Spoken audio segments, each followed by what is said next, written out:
ओम सूर्याय नमः। सूरज रोटी का व्रत और उद्यापन करने वाली सभी बहनों को व्रत की हार्दिक शुभकामनाएं और शुभाशीष।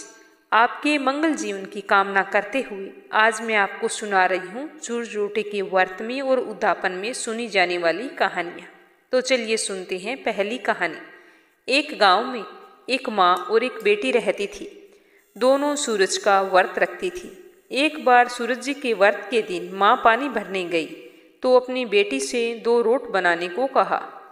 एक बड़ा रोट तथा एक छोटा रोट। बड़ा रोट माँ के लिए और छोटा रोट बेटी के लिए, क्योंकि इस व्रत में रोट को पूरा खाना चाहिए, जूठा नहीं बचना चाहिए और एक ही रोट खाया जाता है।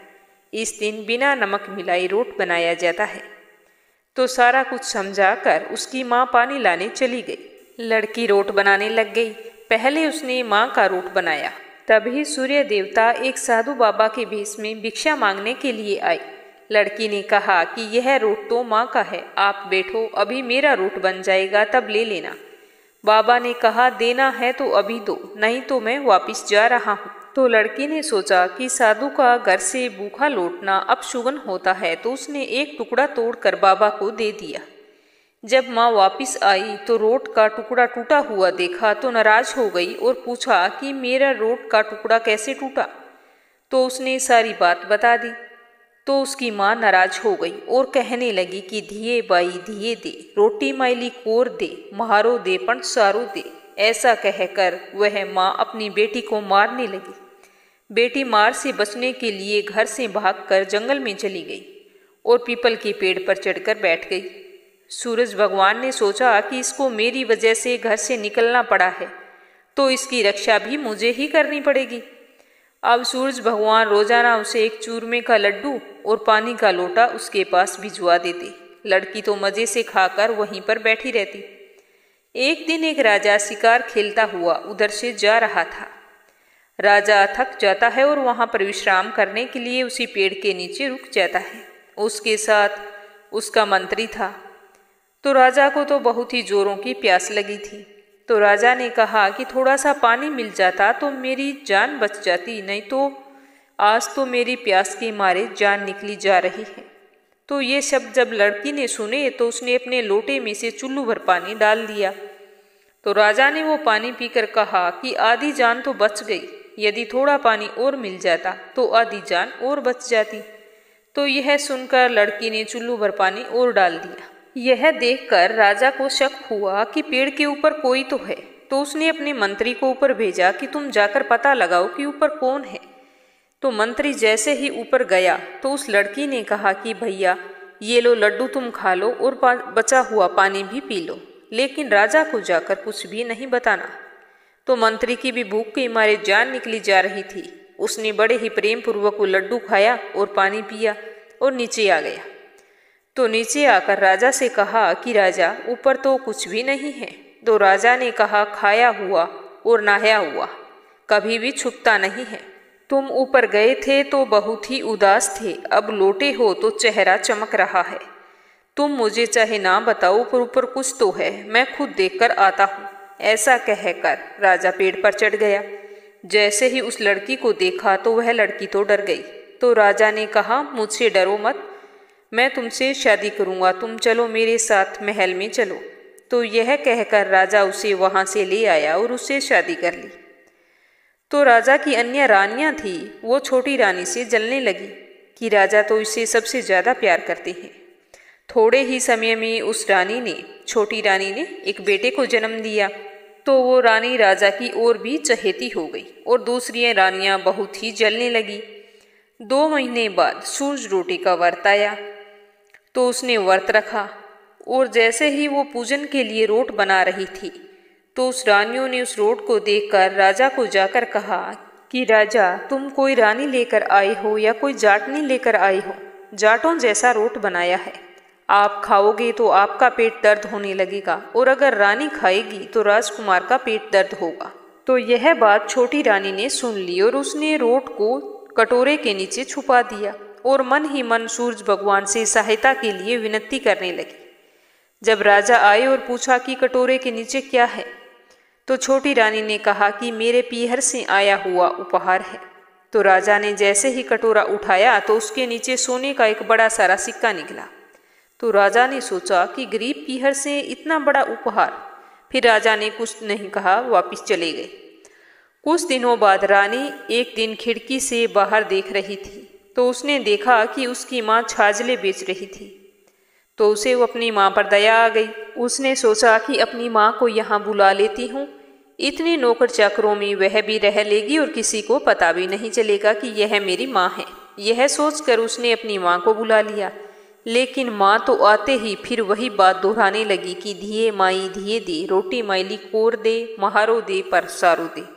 यह सुनकर छोटी रानी ने सोचा कि ऐसे तो सबको पता चल जाएगा कि यह मेरी माँ है, तो देवरानी और जेठानी सभी मेरी हंसी उड़ाएंगी।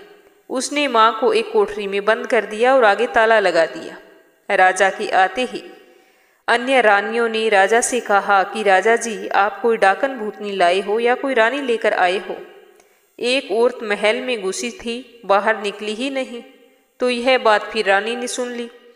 वह सूरज भगवान से प्रार्थना करने लगी कि हे भगवान, इस विपत्ति से अब तुम ही बचाओ मुझे। तो राजा ने आते ही कोठे की चाबी मांगी तो रानी ने चुपचाप दे दी। जब राजा ने कोठा खोला तो उसमें सोने की मूर्ति मिली। तो राजा ने पूछा कि ये सोने की मूर्ति कहाँ से आई। तो उसने कहा कि यह मेरे गरीब पीहर से आई है। तो राजा ने कहा कि तुम्हारा पीहर गरीब है और इतने महंगे महंगे उपहार तुम्हें भेजता है, तो मुझे तो कभी नहीं बुलाते। मुझे भी अपना ससुराल देखना है कि कैसा है। मैं भी आपके साथ चलूँगा, जाने की तैयारी करो। तो रानी ने फिर सूर्य भगवान से प्रार्थना की कि हे सूर्य भगवान, अब तुम ही मुझे बताओ कि मैं क्या करूं, मेरी रक्षा करो। इस तरह से प्रार्थना करने लगी तो सूर्य भगवान ने कहा कि बहन, मैं राजा को 1.25 पहर का ससुराल दिखा दूंगा।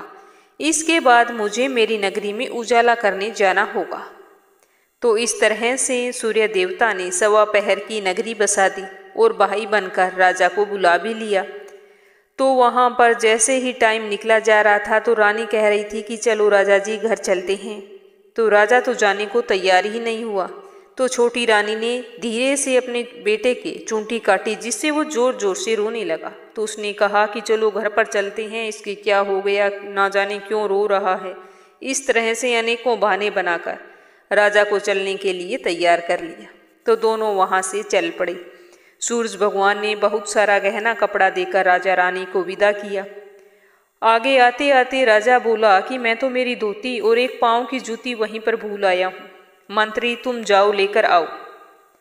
तो रानी ने कहा कि मेरे पीहर से इतना नया कपड़ा और धन मिला है तो उस पुरानी धोती को छोड़ दो। रानी को डर था कि सूरज भगवान द्वारा बनाई गई काल्पनिक माया नगरी अब तक समाप्त हो चुकी होगी। अगर मंत्री वहां गया तो मेरा सारा भेद खुल जाएगा। राजा को रानी पर संदेह हो गया था, इसीलिए उस भेद का पता लगाने के लिए उसने मंत्री को वहां पर भेज दिया। जब मंत्री वहां गया तो वहां देखा तो केवल जंगल था जहां चूरमा बाटी बनाया था। वहां पर जगरे की राख उड़ रही थी। दूर दूर तक वहां पर कोई महल दिखाई नहीं दे रहा था, ना कोई बाग बगीचा था, ना कोई मनुष्य था। केवल एक बड़े सारे पेड़ पर धोती सूख रही थी और पेड़ के नीचे जूती पड़ी थी। तो मंत्री ने उसे जल्दी से वहां से उठाया और वहां से भाग निकला और आकर राजा को सारी बात बता दी। तो राजा ने तलवार निकाली और रानी की गर्दन पर रख दी और पूछा कि सच सच बताओ क्या बात है। रानी ने सब कुछ सच सच बता दिया कि किस प्रकार मुझे सूर्य भगवान के वरद से इतना सब कुछ प्राप्त हुआ है। तो सब कुछ रानी से राजा जानकर अपने गुस्से के लिए बहुत ही शर्मिंदा हुए और रानी को प्रेम पूर्वक महल में ले गए। उस दिन से राजा की वो सबसे ज्यादा चहेती रानी बन गई। हे सूर्य देवता, सूरज रोटी का व्रत करने से जैसा सुख उस लड़की को मिला वैसा सबको मिली। कहानी कहने वाले को, कहानी सुनने वाले को, सब पर आपकी कृपा दृष्टि बनी रहे। तो चलिए अब मैं आपको सुनाती हूँ गणेश जी की कहानी। विघ्न विनाशक। गणेश जी को सब देवताओं में सर्वोच्च स्थान प्राप्त है। गणेश जी सभी देवताओं में प्रथम पूजनीय माने गए हैं। इसीलिए हम कोई भी व्रत करें और उसकी कथा सुने तो गणेश जी की कथा अवश्य सुननी चाहिए, जिससे हमें व्रत का पूर्ण फल प्राप्त हो सके। तो चलिए सुनते हैं गणेश जी की कहानी। एक बार गणेश जी एक छोटे से बालक के रूप में चिमटी में चावल और चम्मच में दूध लेकर निकले। वो हर किसी से कह रहे थे कि कोई मुझे खीर बना दो, कोई मुझे खीर बना दो। तो वहाँ पर एक बुढ़िया माई बैठी थी, उसने कहा, ला बेटा मैं बना देती हूँ। तो यह कहकर वह छोटा सा बर्तन चूल्हे पर चढ़ाने लगी। तो गणेश जी ने कहा कि दादी माँ, इतनी छोटी सी भगोनी मत चढ़ाओ, तुम कोई बड़े बर्तन में खीर बना कर दो, तुम्हारे घर में जो सबसे बड़ा बर्तन है वही चढ़ाओ। तो बुढ़िया माई ने गणेश जी का मन रखने के लिए बड़ा सारा बर्तन चढ़ा दिया। तो वह तो देखती ही रह गई। जैसे ही वह थोड़े से चावल और दूध उफान खाने लगे तो वह बर्तन पूरा लबालब भर गया। तो गणेश जी ने कहा कि दादी माँ, मैं नहा धोकर आता हूँ। जब खीर तैयार हुई तो बुढ़िया माई के पोते पोती खीर खाने के लिए जोर जोर से रोने लगे। तो बुढ़िया ने कहा, गणेश जी महाराज तेरे को भोग, गणेश जी महाराज तेरे को भोग। ऐसा कहकर थोड़ी सी खीर चूल्हे में डाल दी और कटोरी भर भर कर अपने पोते पोतियों को दे दी। तो बुढ़िया माई की पड़ोसन छत पर से उन्हें देख रही थी। तो बुढ़िया माई ने सोचा कि कहीं ये गणेश जी को चुगली ना कर दे, इसीलिए उसने एक कटोरा भर के उसे भी पकड़ा दिया। तो बेटे की बहू ने भी चुपके से एक कटोरी खीर ले जाकर खा ली और कटोरा चक्की के नीचे छुपा कर रख दिया। तो गणेश जी तो अभी तक नहा धोकर आए नहीं थे। बुढ़िया माई को भी जोरों की भूख लगी थी। तो वह एक कटोरी में खीर डालकर किवाड़ के पीछे बैठकर एक बार फिर कहा कि गणेश जी महाराज आपको भोग लगे, गणेश जी महाराज आपको भोग लगे, और यह कहकर खीर खानी शुरू कर दी। तभी गणेश जी भगवान आ गए। तो बुढ़िया माई ने कहा कि आजा रे गणेश, खीर खा ले, मैं तो तेरा ही इंतजार कर रही थी। तब गणेश जी ने कहा, दादी माँ मैंने तो खीर पहले ही खा ली। तो बुढ़िया ने कहा, कब खाई? तो गणेश जी ने कहा, जब तेरे पोते पोतियों ने खाई तब मैंने खीर खाई, जब तेरी पड़ोसन ने खीर खाई तब मैंने खीर खाई, और जब तेरी बहू ने खीर खाई तब भी मैंने खाई, और तूने खीर खाई है तब मेरा पेट पूरी तरह से भर गया है। तो बुढ़िया ने कहा, बेटा तेरी सारी बात सच है, लेकिन बहू बेचारी तो सुबह की काम में लगी है, फिर तू झूठ क्यों बोल रहा है? उसने खीर कब खाई? तो गणेश जी महाराज ने कहा कि चक्की के नीचे देख, जूठा कटोरा पड़ा है, तूने तो मेरे को भोग तो लगाया, वो तो बिना भोग लगाए ही खा गई। बुढ़िया ने कहा कि बेटा घर की बात है, घर में रहने दो, अब बताओ बची हुई खीर का क्या करूं? तो गणेश जी ने कहा कि सारी नगरी को जिमा दो। तो बुढ़िया माई ने पूरी नगरी को न्योता दिया, फिर भी वह बर्तन खाली नहीं हुआ। जब राजा को यह बात पता चली कि बुढ़िया के पास एक बड़े बर्तन में खीर है जो खत्म ही नहीं हो रही है, तो राजा ने बुढ़िया को बुलाया और कहा, क्यों रे बुढ़िया, ऐसा बर्तन तेरे घर कहाँ से आया? ऐसा बर्तन तो राजमहल में होना चाहिए। बुढ़िया ने कहा, राजा जी इस बर्तन को आप ले लो। तो राजा ने खीर का बर्तन महल में मंगवा लिया। महल में आते ही खीर में कीड़े मकोड़े बिच्छू कंछले हो गई और दुर्गंध आने लगी। यह देखकर राजा ने बुढ़िया से कहा कि बुढ़िया बर्तन वापस ले ले जा, मैंने तुम्हें दिया। तो बुढ़िया ने कहा कि राजा जी अगर आप देते तो पहले देते, यह बर्तन मुझे मेरे गणेश जी ने दिया है। जैसे ही बुढ़िया ने बर्तन वापस लिया तो वह सुगंधित खीर में बदल गया, सारे कीड़े मकोड़े गायब हो गए। तो घर आकर बुढ़िया ने गणेश जी से कहा कि गणेश जी बची हुई खीर का क्या करूं? तो गणेश जी ने कहा, बची हुई खीर को झोंपड़ी के कोने में खड्डा खोदकर गाड़ दो, उसी जगह सुबह उठकर खोदोगी तो धन के 2 घड़े तुझे मिलेंगे। ऐसा कहकर गणेश जी अंतर्ध्यान हो गए। जाते समय झोंपड़ी के लात मारते हुए गए तो झोंपड़ी की जगह एक सुंदर सा महल खड़ा हो गया।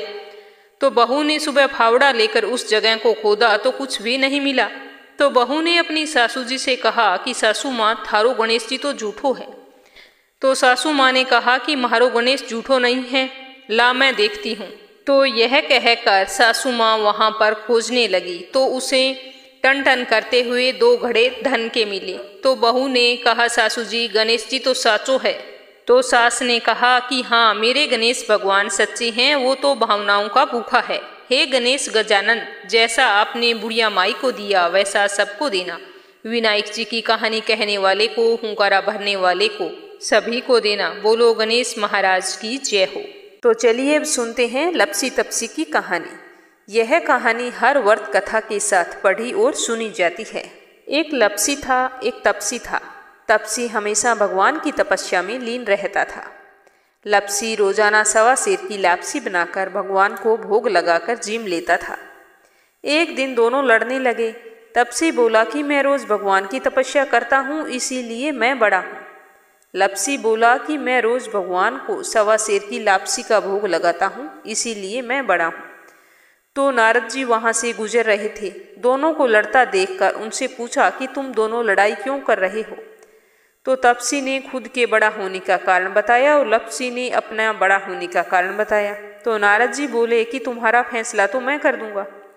दूसरे दिन लपसी और तपसी नहाकर अपनी रोज की भक्ति में लग गई। तो नारद जी ने छुपकर 1.25 करोड़ की एक एक अंगूठी उन दोनों के आगे रख दी। तपसी की नज़र अंगूठी पर पड़ी तो उसने चुपचाप अंगूठी उठाकर रख ली और लपसी की अंगूठी पर नज़र पड़ी, लेकिन उसने ध्यान नहीं दिया। उसने भगवान को भोग लगाया और बैठकर लापसी जीमने लगा। नारद जी सामने आए तो दोनों ने पूछा कि कौन बड़ा है। तो नारद जी ने तपसी से खड़ा होने को कहा। वो खड़ा हुआ तो उसके नीचे दबी हुई अंगूठी दिखाई पड़ी। नारद जी ने तपसी से कहा, तपस्या करने के बाद भी तुम्हारी चोरी की आदत नहीं गई, इसीलिए लपसी बड़ा है और तुम्हारी तपस्या का तुम्हें कोई भी फल नहीं मिलेगा। तपसी शर्मिंदा होकर माफ़ी मांगने लगा। उसने नारद जी से पूछा कि मेरी तपस्या का फल मुझे कैसे मिलेगा। नारद जी ने कहा कि यदि कोई गाय और कुत्ते की रोटी नहीं बनाएगा तो वो फल तुझे मिलेगा। यदि कोई ब्राह्मण को भोजन करवाकर दक्षिणा नहीं देगा तो वो फल तुझे मिलेगा। यदि कोई सूट, तीवल, साड़ी वगैरह किसी को देकर ऊपर कुछ रुपए भेंट स्वरूप नहीं देगा तो वो फल तुझे मिलेगा। यदि कोई दीपक से दीपक जलाएगा तो वो फल भी तुझे मिलेगा। यदि कोई व्रत में सारी कहानियाँ सुन ले लेकिन तुम्हारी कहानी नहीं सुनेगा तो वो फल भी तुझे मिलेगा।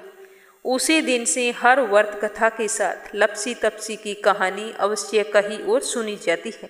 तो ये थी सूरज रोटी के व्रत और उद्यापन में सुनी जाने वाली कहानियाँ। भगवान सूर्यदेव आपकी समस्त मनोकामनाएं पूरी करें।